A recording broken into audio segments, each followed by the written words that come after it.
Hello. Today my team and I will be presenting on the design patterns of the data flow diagram. My teammates and I are Daniel Martin, Landon Woolley, and James Ituponvinich. Next slide, please.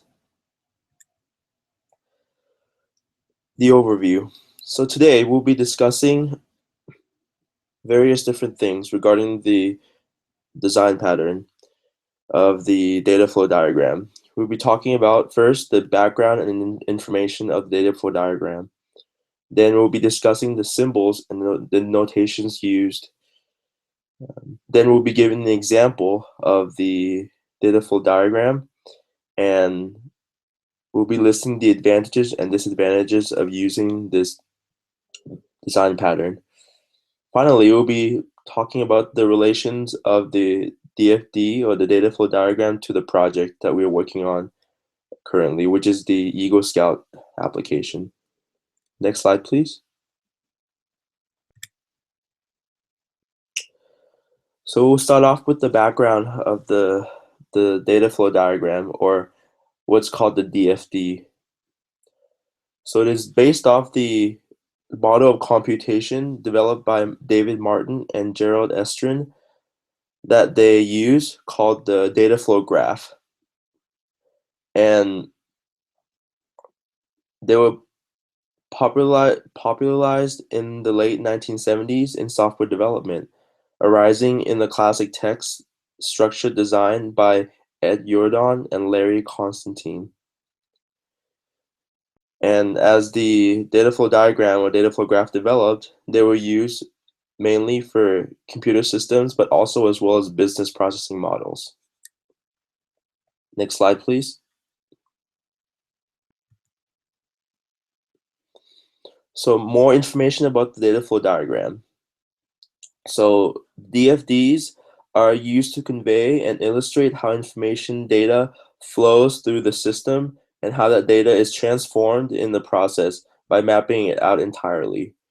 This is all in terms of inputs and outputs.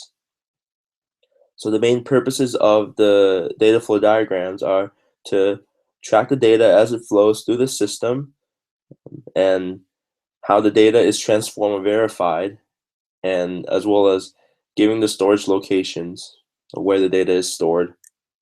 Next slide, please.